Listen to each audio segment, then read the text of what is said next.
It's Rock the Bells Radio. Your boy Torae is here. I am very excited to have this conversation today for a number of reasons. This man, this entrepreneur, this best-selling author, this motivational speaker, this shark, is also very much a part of our hip-hop culture. And you know we put on heavy for the culture here at Rock the Bells Radio. And there's obviously a Queens connection, Rock the Bells, all of that. Ladies and gentlemen, Daymond John is here today. Thank you. How you doing, sir?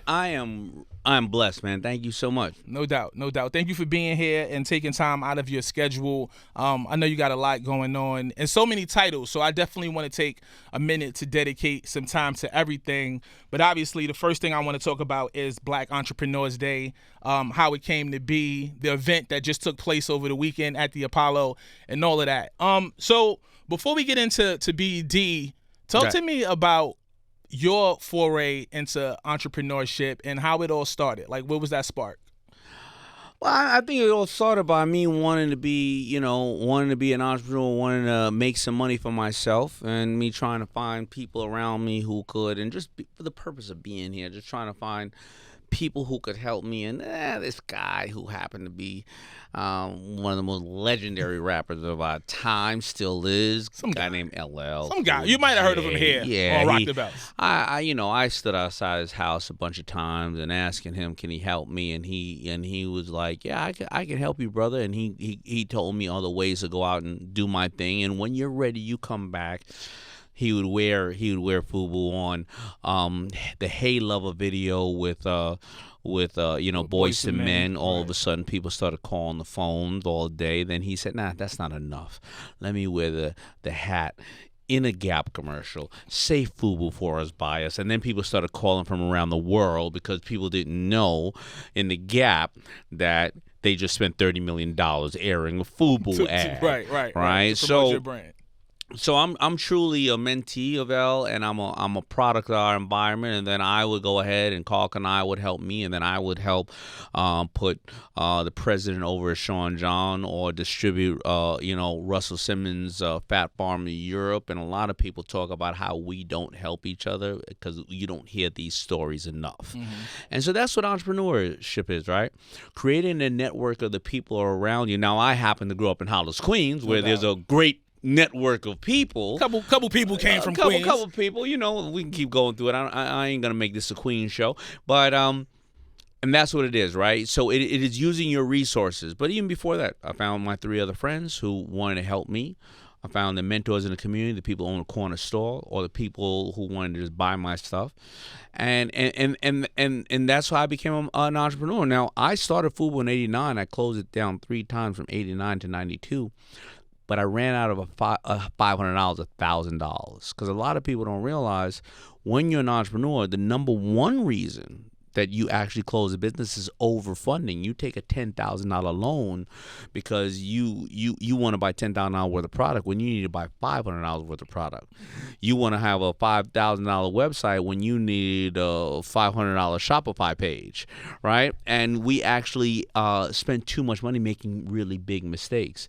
And that's why I decided to create Black Entrepreneurs Day, because in 2020, when we were watching people burning businesses instead of building businesses, we thought maybe the government would help us, but they were making it worse in the streets for us. Mm.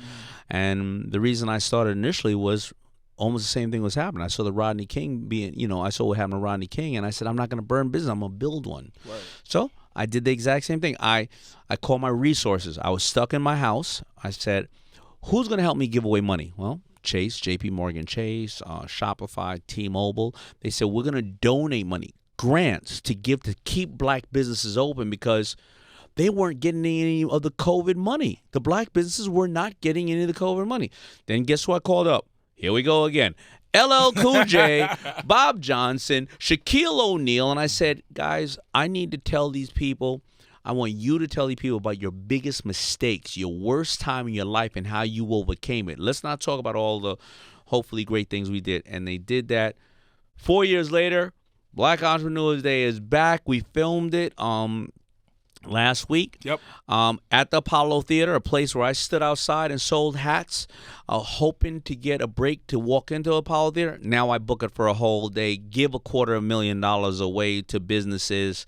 and hopefully we'll highlight the next biggest, greatest Daymond John in the world that will be 10 times bigger than I ever will be. That's incredible, man. And you can check it out Thursday, November 1st. That'll stream, and you can check that out if you weren't able to make it out to the Apollo. Daymond John is here. We talking Black Entrepreneurs Day. We talking hip hop. We talking culture. We talking giving back. You know, where does that come from? That passion to want to help the next person.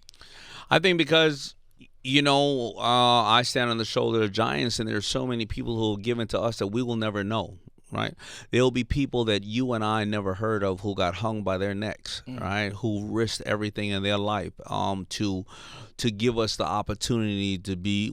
This still is the greatest country on the planet, but we will never know what they have dedicated towards us. And I get the honor and the privilege of sitting on TV in some nice suits and looking all fly, but the real superheroes in our community, they ain't in nice suits, they in overalls. You know, they're in churches, right? They're in charitable organizations, and those people, and they're teachers, and those people are the ones that have given me the understanding and the ability to be who I am. Even, you know, listen. When I was standing outside LL Cool J's house, a guy named Charles Fisher, who was still boots on the ground, and Ralph McDaniels were the people that helped me. I'm doing the thing over at Apollo Theater the other day, and guess what happened? Charles Fisher walks in with Mayor Eric Adams, and he comes in with a proclamation and says, from the city and the state, this is officially Black Entrepreneurs Week from now on in New York City. That's incredible. Right? These are the heroes who've shown me what to do. I mean, people like you who said, listen, man, come on up. Let's talk about this. Absolutely. I want people to know about this. You're giving away free money. You're giving away resources and information. You know, people just don't talk about how much we do collectively. And that's what has given me the drive to become who I am and to constantly keep giving. So you listening right now and you like, wait, I have a business. I'm a small black business. I'm trying to do my thing. Go to blackentrepreneursday.com and you can get more details and more information on that. I want to talk about when FUBU rose to prominence, is one of the biggest brands out there. You know, black streetwear and culture and hip hop and fashion, they've been going hand in hand. And then, as every business does, the tides turn, right? And FUBU is not the hottest thing on the street. How were you able to transition into your next lines of business? Well, because I managed to do exactly what I did. I took the ego out of it and said, listen, am I a great designer? You ain't got to be a great designer. Put a big-ass FUBU or 05 on a jersey. Love that 05 jersey. I'm a great marketer. Do I take it black people and people ain't buying my stuff? No, because when I came into the market, Levi was doing $18 billion. They went down to 3. They came back up to 7. Where's United Color or Benetton? What happened? Coach came back and forth. Prada, right? I didn't take it personally. A kid got 4 years of FUBU in their closet in high school. Now they're going to college. They want to switch it up. I never took it personally, right? And that's what people do. A lot of times they take their business personally when it is, how can I be of more value to that person over there? So what did I do? Well, I bought Kappa. I bought a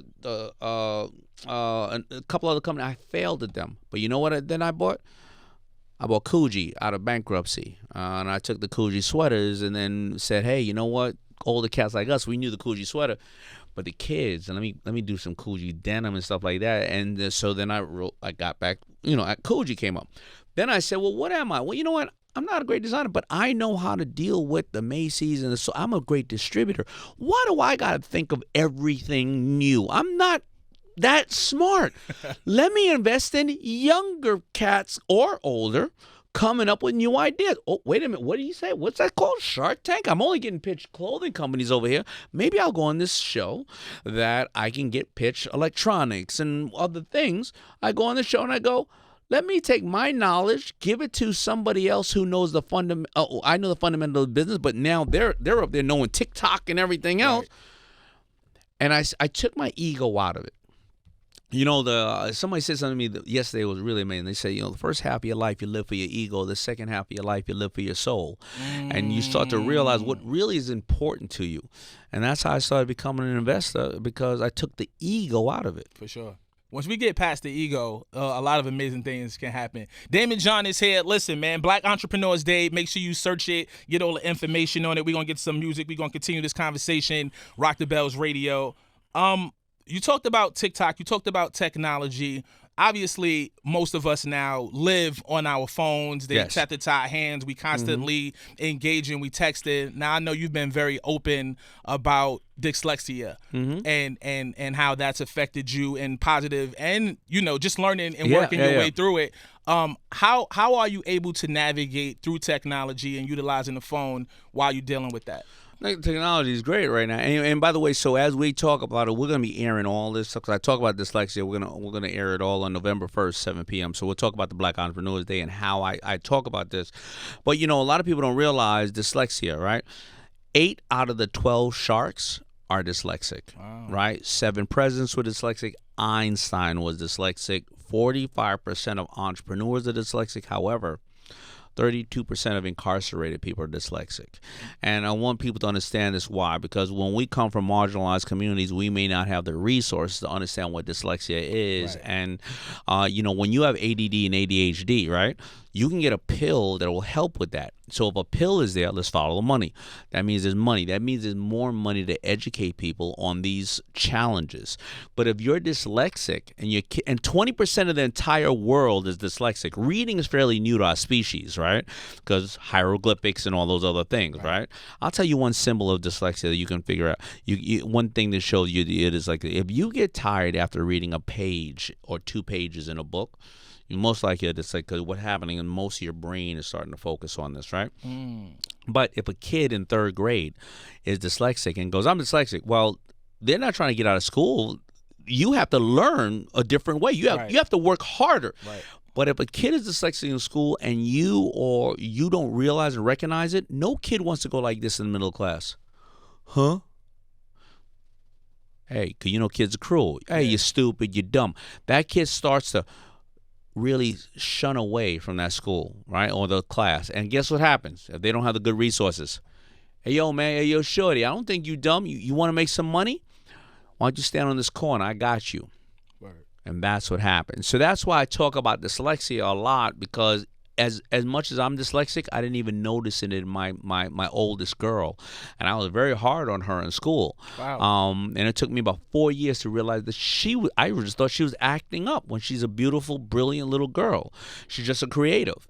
So dyslexia is something that is in all of our communities, and we just need to understand it. For sure. Oh, man. Listen, Daymond John is here. You are getting the earful today. It's Rock the Bells Radio. Your boy Torae is here. Something that we share in common when I was just doing research, and of course I read a number of your books. Thank you, was The Power Broke the first book? I think that was the third, but it was the first big one. That was the first big one, because that was when I got on board, and I've been on board since then. And, the title of it, The Power of Broke, That's right? Like having less resources actually makes you stronger. Yeah. It makes you become more creative. It makes you figure things out, because like That's you talked about early in the conversation, we can throw a bunch of money at shit, but that doesn't necessarily It don't mean help. nothing. Right. It doesn't mean nothing. Right. When I was in high school, I was in the co-op program. You was? Yes, because I just didn't feel like sitting in class for that much time. That's right. And so it got me into business early. It got me out of school. I was still able to graduate. And when I graduated high school, the bank that I was working at for the co-op program ended up hiring me. Ooh, I wish I worked at a bank when I was in co-op. No, I had to get out of the bank, because then everybody in the hood was like, yo, so you could get and then I had to dip. Yeah. I never worked a job when I was coming up unless I could work the register, baby. Then I had to dip. But that program was very beneficial to me, because I probably would have had a harder way to go to get out of high school. Well, explain to everybody what a co-op program is. So now he's taking over the interview. This guy's so good. You go to school 1 week, you do your work, and then that following week you spend at a job. You get hired, you work in the programs. Like I said, I'm gonna date myself. I was bank receipts and check receipts and microfiche and microfilm. I was moving that around the city from bank to bank. This is before we was emailing and texting and faxing and all of that. And so, but once I graduated high school, how old are you? You look like you're a young brother. We drink a lot of water. You know, were doing that before faxes? They were faxing, but like for things that they needed to physically have in their hand. Man, home and pigeons. Okay. I'm a very proud 40-pluser. But the point was that when programs leave out of the schools, you take away some people's opportunity to find themselves and to figure out what they're good at and what they're not good at. And I specifically talk about the arts programs leaving the schools early, and why we see such an influx in our neighborhoods, especially marginalized communities, where there's crime, where there's drugs, where there's poverty, because there's not a lot of resources. Talk to me about how you were able to see past all of that and figure your way to the top of the food chain. No, I think that you have brought up a powerful point that I don't know that I've ever been asked or touched on, especially by somebody who we have something in common. The arts programs that we have in our school, we made, back in the day, we used to call them band geeks and nerds and all that stuff. You know who those band geeks and nerds became? They became Dr. Dre, Timbaland, and Pharrell. Yeah. Right? Robert Glasper. Right. And all these type of people, right? Not that I didn't know them coming. I'm just saying that's who the band geeks were, right? The entrepreneur, the co-op program. I was from Hollis, Queens, South Side. Supreme Team was ripping my neighborhood apart. Those are the entrepreneurs I saw. I didn't see anybody even on TV that looked like me, that had the same color skin like me. The only entrepreneur I saw on TV at the time was Fred G. Sanford, the junk man. He ain't looked like he was doing that well. So when I was able to go to the city, so what happened was I didn't see any heroes in my community because the heroes were getting up at 5 o'clock in the morning and taking their ass to work and feeding their families. But when I got to go to the city every week and I was a messenger, I used to carry a little package around. The dude on the elevator with the really loud headphones hitting on all the women, the executives, like, yo, ma, you know what I'm saying? I got to see people that look like me, who are lawyers, who are bankers. I got to see people who were of all colors doing great things, and they didn't have their pants sagging off their ass. They weren't talking about gang banging. And I realized it was a bigger world. I was a van driver for a long time, and I worked Rockaway all the way up to Guyer Brewer. I know people that never have left Rockaway. Man, listen. Right? And so these programs enlighten people, and they change something in our community. They change cribs to corrections to cribs to college. Right? But people don't know how to do anything unless they want to emulate what they see the most of. And if you're stuck in your little world and you're living in a food desert, or you don't have money to get other places, and the people in your community are systemically targeted to be incarcerated because you can make $40,000 for 6 months for a cell and get that person to work at 18 cents an hour to create things that are sold at $3,000. It's the new form of slavery. Absolutely. Well, then what are you going to aspire to be? And then when you become a threat to society, we wonder, well, how did this ever happen? And that's what happens when you take these things out of schools. It's by design. Daymond John is here, Black Entrepreneurs Day. Let me give you the website one more time, blackentrepreneursday.com. You can find out more details about it. We're going to get into the music. I want to play some LL, and then I just want to talk to you one more question before we wrap it up. It's Rock the Bells. Daymond John, you've spoken about LL Cool J's impact in your life and your trajectory. When you see what he's doing with Rock the Bells, there's the radio station, there's the festival, we about to go on the cruise, there's this whole Rock the Bells brand. He's really taken responsibility for the hip-hop culture and how it's perceived and how some of the OGs are taken care of and how we move forward 50 years plus. What are some of your thoughts when you see what L is doing? L is probably the most underrated person in hip-hop history, period. Taking nothing away from our forefathers, and you can have a lot of underrated people, right? And we highlight people like that on Black Entrepreneurs Day, and L was part of the first one. But you look at the longevity of who he is. You look at no battle. He's never lost a battle historically. You look at the camaraderie between him and historic battle, adversaries like Ice-T, to show that it didn't have to get to a certain bad level, and OGs live long enough, they become part. And by the way, Ice-T said on Black Entrepreneurs Day, listen here, never test an OG in a business that people die young, right? That's a Yeah, I think that I think that's game, that's right? prophetic right there. LL has transformed from music to acting, in a great way. But he also is doing something else that is much bigger that people don't realize. He's creating the fact that, and he'll say it. I'm gonna go check out the U2 concert in Vegas. You're gonna see people 90 who enjoy U2. You're gonna see people 50. You're gonna see people 8 years old. We tend to internally we go, man, that's old school. I ain't listen. I gotta listen to the new joint over here, and it's not a family. And what he's doing, he's threading our entire community. Once you have history and you have culture together, it brings everything up. Right? You go to an Italian restaurant right now, and a kid opens it at 18 years old. They're playing Frank Sinatra. You don't go. You go to a new young restaurant. Primarily African American. I don't know necessarily if they're gonna be playing De La Soul all day, right? Or some of our great rappers and music artists. So I think L is doing exactly what he's always done. He's always created the soundtrack, the visual, and the culture of our lives, and even more, like you said, he's paying it forward to the OGs as well and making them part of it.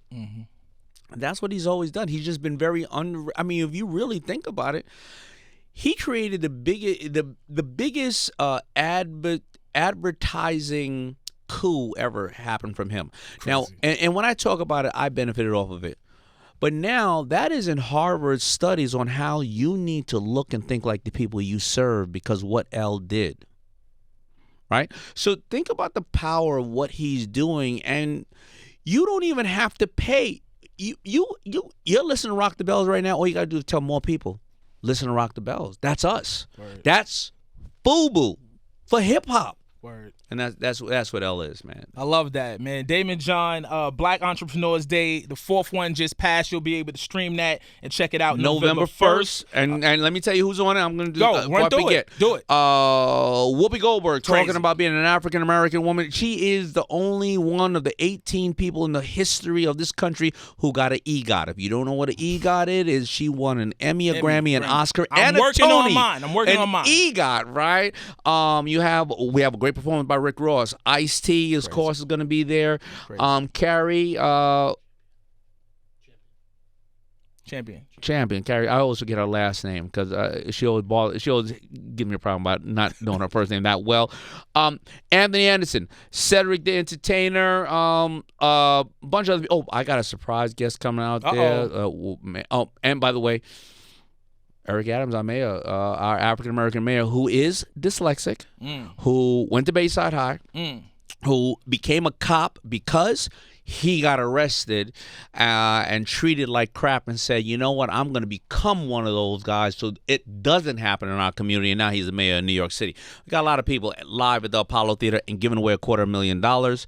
And our first grant winner from the first year has now, Harlem Chocolate Factory, has now opened a store in John F. Kennedy International Airport to show that when you give to us African Americans who we're unstoppable. Yeah. If we just get the same shot that everybody else got, get the hell out of our way. Get out the way. It's going to go crazy.